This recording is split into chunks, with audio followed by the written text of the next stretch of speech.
Hello once again, everyone. Kata Kosman, publisher of Madison's Lumber Reporter, based in Vancouver, British Columbia. We track North America construction framing softwood lumber prices every Friday, weekly since 1952.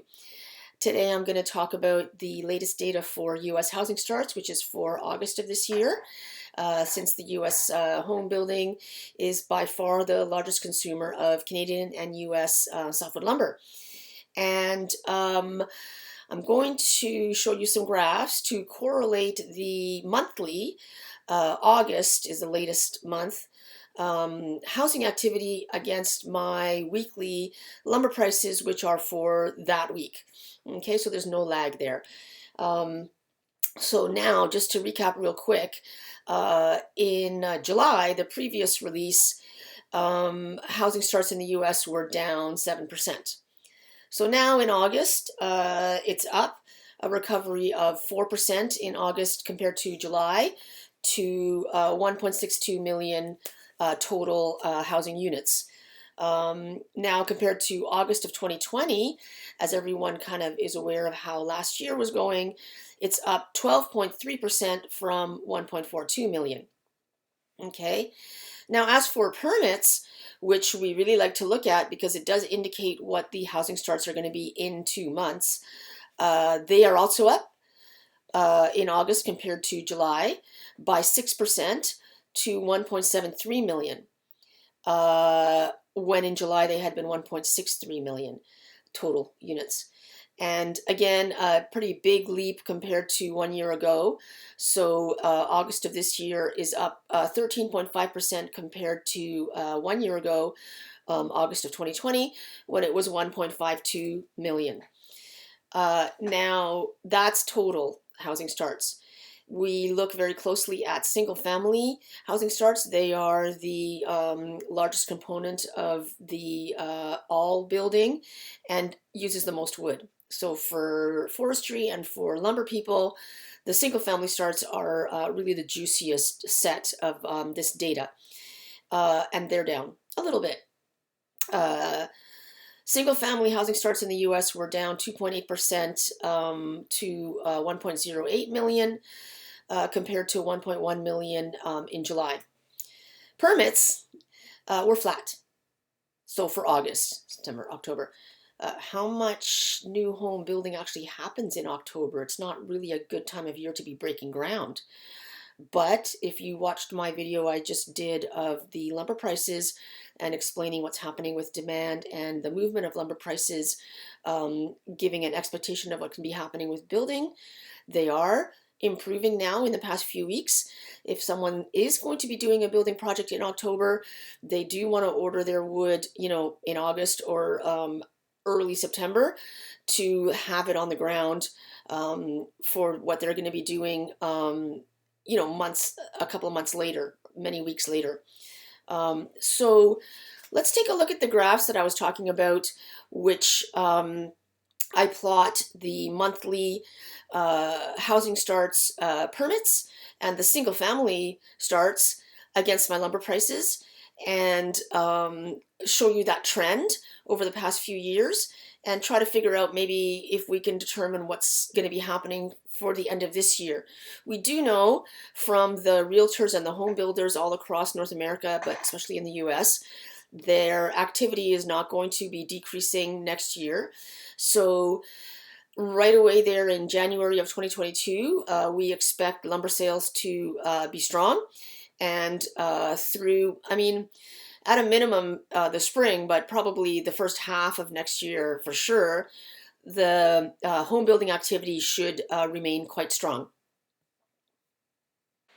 Alrighty, so we have U.S. total housing starts, the black line, and U.S. 1 unit single family housing starts, the gray line, against the 3 top construction framing 2x4 prices, Western spruce, Eastern spruce, and Southern pine. Having quite a large drop in spring of last year and then recovering along, I would say that those housing data points correlate really well with the lumber prices, but on a lag, right? So now we have, at the very end of that graph, for the past few weeks, which we won't get the next housing starts released for a couple of weeks yet. The prices are flat, but what does that mean? Does that tell us anything yet?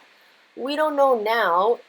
We're only going to find out as the year goes on, but at least it's not going down. This is a really good graph to let you know what's going to happen in the future. It is single family or one unit starts and permits. So the black line is starts and the gray line is permits. You can see right there in about the middle of this year where the permits dropped, but the starts were still increasing. Now, the latest data points, they've really met each other. Looks like a really good moderation in the marketplace where construction activity and expectation of future construction are humming along really nicely at a pace that is sustainable. Meanwhile, like I just said, the lumber prices there, those three lines, did hit the bottom and are now at the minimum going to run along flat or potentially ticking up like they did last year, which nobody expected lumber prices to be increasing in October and November. So once again, we have that benchmark Western spruce 2x4, by far the largest volume dimension lumber item sold that goes into housing construction across Canada and the US. The blue line is this year. Really started out strong after that funny huge increase last year and then moderating back down right to the end of December as it normally would do. And then just beyond anyone's expectations, rising up during the spring and then plummeting almost immediately back down. But now having passed that bottom and ticking up in the past few weeks, really looks quite similar to that yellow line, which was last year, both of which are unusual. Does that mean we're in a new situation where that's going to happen every year, or is it just a temporary change to how it was historically? Great. And so I think that really illustrates a lot of the situation with the markets right now, and potentially could explain what we could think might happen, in the rest of October and for November. I mean, we really know December, not a lot of building going on during the winter and not much manufacturing of lumber, but the sawmill activity is really focused on logging and loading up their log yard for year end, and expectation of more lumber manufacturing coming in January. And so I just want to maybe explain a little bit. People have been commenting, asking questions in my YouTube, which I do love to see, and please continue to do that. A couple, maybe a few people have said, why do you keep talking about year over year rather than month over month? I think when you look at the data and when you see what's happening on the graphs, you can understand why I would want to have like somewhat of a longer term picture, right?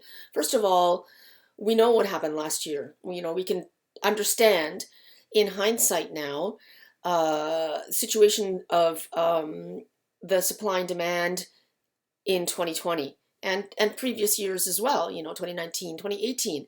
2018 was quite a good year for US housing starts, and at that time in the summer of 2018 was for itself the all-time high. Until that time, lumber price was around 550 on that benchmark Western spruce 2x4 I talk about. Absolutely got blown away in terms of the all-time high now since COVID and the changes to society and working from home and all that kind of stuff that we've been talking about. But we understand previous years. We understand last year. We understand September last year.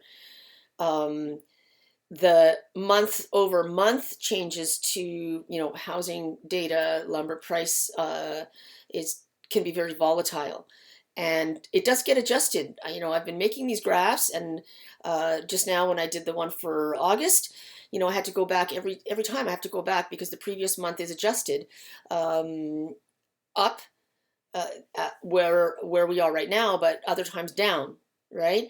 So comparing the current data to 1 month ago doesn't really explain very much and will change, right? So that's it for now. I'm gonna do another video of home sales. The housing market data is just blowing away anything anybody thought what it was going to be, 1 year ago. And like I just said about the trend and the month over month, year over year numbers that we're seeing is not stopping anytime soon, anytime like dramatically, um, you know, decreasing back to what we would have thought is normal, in 2019. Okay, great.